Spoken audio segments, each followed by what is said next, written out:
Bonsoir mes frères, bonsoir mes soeurs. Je viens ce soir avec un message très important. Je ne pense pas que le Christ me donne des messages qui ne sont pas importants. Le Christ a dit de vous dire que le nouvel ordre mondial n'est pas en route, il est là.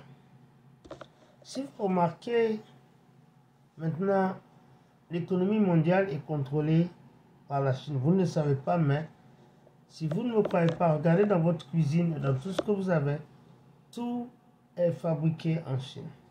Presque tout. Maintenant, si vous achetez local, vous payez beaucoup d'argent. Si vous achetez dans l'Internet, vous payez moins parce que la Chine contrôle le commerce international. Même l'Amérique, qui est une superpuissance, est endettée à la Chine. Ok? Et la Chine, avant, c'était l'Europe qui construisait les autoroutes en Afrique et dans le monde. Aujourd'hui, c'est la Chine qui construit les autoroutes dans le monde entier. Est-ce que vous voyez ce qui se passe? Et je ne suis pas quelqu'un qui a rien contre la Chine. Je ne suis pas contre la Chine, ni l'Europe, ni rien. Je suis une chrétienne et moi, je suis ambassadrice de Jésus-Christ. J'aime beaucoup la Chine. J'aime beaucoup les prix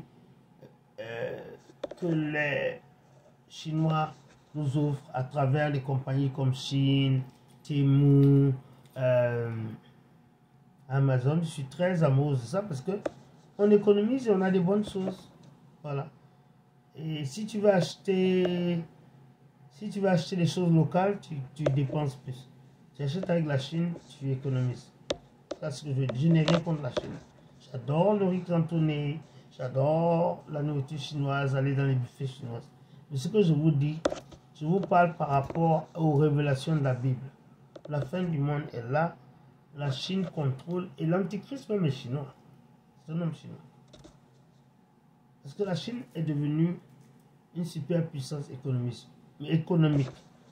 Au cas où vous ne savez pas, et la Chine est le nouvel impérialisme en Afrique. Vous comprenez, non? Et maintenant, la plupart des gouvernements en Afrique sont contrôlés par des étrangers.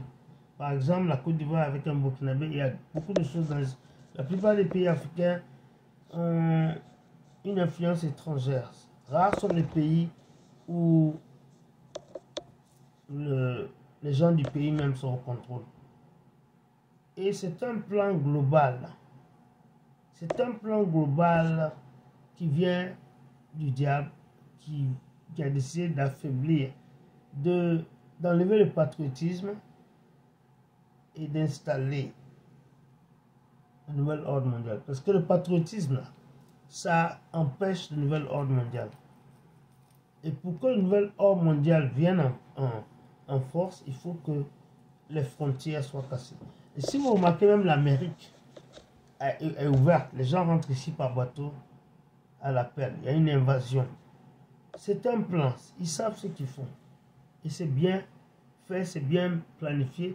Et c'est un agenda. Parce que si on peut casser les frontières de l'Amérique, on peut ouvrir l'Amérique, on peut ouvrir le monde. Parce que maintenant, le nouvel ordre mondial, pour qu'il existe, il ne faut plus de frontières, il ne faut plus de gouvernement. Il ne faut plus de gouvernement. Ça dit qu'il ne faut plus qu'il y ait la Chine, le Japon, la Côte d'Ivoire, le Cameroun, l'Angleterre, la Suède. Le nouvel ordre mondial, c'est un ordre où il y aura un seul gouvernement, une seule monnaie, etc. Et puis, il y a un problème, c'est quelque chose qui fait peur. Quand il y a un seul gouvernement, on appelle ça une dictature. En général, les hommes, quand il y a un gouvernement, ils contrôlent par le sang et la violence. C'est ce qu'on appelle des dictatures. Ils sont sanguinaires et les droits humains n'existent plus. Vous voyez ce qui va venir. Quand les droits humains n'existent plus, parce que la bête, son agenda, c'est quoi? Tuer les chrétiens et les juifs d'abord et imposer la marque de la bête. J'avais vu une vision où l'antéchrist était chinois. Je crois qu'il sera un homme asiatique. Deuxièmement, j'ai vu que l'antéchrist avait une armée qui tuait les chrétiens et les juifs et ceux qui ne voulaient pas prendre la marque. Et l'antéchrist était aidé par des Arabes. J'ai vu ça. Et les Arabes aujourd'hui, si tu es dans leur pays que tu parles de Jésus-Christ, tu peux être brutalement assassiner, on te lance des pièges, on te lapide, comme on dit. Vous comprenez? Et je n'ai rien contre les Arabes. Ce n'est pas de leur faute, c'est leur religion. C'est ce que la djihad leur demande. Si vous analysez le Coran, on leur demande de tuer, oui, ceux qui ne croient pas en Allah, les juifs et les chrétiens. C'est clair. C'est dans le Coran. Mais comme beaucoup de gens ne font pas de recherche et ne se disent pas, ils ne savent pas ça. C'est clair. Donc, mes bien-aimés, ce qui est sûr, nous sommes à la porte. Je n'ai rien contre les Arabes, je n'ai rien contre les Juifs, je n'ai rien contre les Chinois, mais je vous dis, voilà comment ça se passe.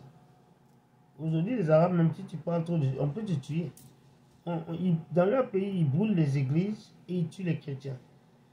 Et l'Antéchrist peut les utiliser. Et si vous savez que les Chinois, il y a un président de Chine qui voulait qu'on adore son image, et la Bible dit que l'image de l'Antéchrist sera adorée. Et elle va même rentrer dans le temple juif. Est-ce que vous réalisez ça? Il y a un président tout dernièrement qui disait qu'on a qu'à enlever toutes les photos de Jésus, toutes les représentations du Christ et mettre son image et adorer son image.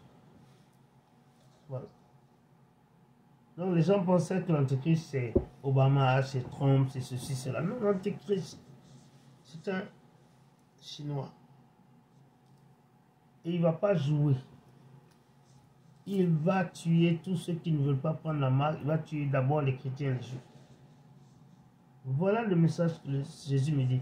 Pourquoi il me dit de vous dire ça? Ce n'est pas pour vous paniquer, c'est pour vous dire de vous apprêter, que l'enlèvement, la rapture n'est pas loin de vous. Et aussi, vous pouvez mourir. Apprêtez-vous, mais apprêtez-vous. Ce message, c'est un message de réveil. Voilà. Maintenant, s'il y a quelqu'un qui ne connaît pas Jésus, je vais avoir le privilège de vous réconcilier avec Jésus. Vous veuillez, s'il vous plaît, répéter avec moi. Dites, Seigneur Jésus, viens dans ma vie. Deviens mon sauveur personnel. Seigneur Jésus, merci pour mon nom qui est maintenant écrit dans le livre de la vie. Merci Seigneur Jésus pour mes péchés qui m'en sont pardonnés. Merci Seigneur Jésus pour tout ce que tu vas faire pour moi et à travers moi. Parce que j'ai maintenant cru, j'ai maintenant prié au nom de Jésus. Amen. Merci Seigneur aussi que tu me donnes, parce que tu me donnes le pouvoir d'être sanctifié, car tu es saint et rien d'impur ne rentrera dans le paradis. Si vous avez fait cette prière, j'applaudis pour vous. Bienvenue dans la famille glorieuse, victorieuse du Christ. Alors, bien aimé, je vous aime, mais n'oubliez pas, celui qui vous aime le plus, c'est Jésus-Christ, car c'est lui seul qui est mort pour vous. Alors, je vous aime, je vous embrasse, et sachez que vous avez la victoire au nom de Jésus-Christ de Nazareth. Au revoir, bye bye, now. Soyez bénis.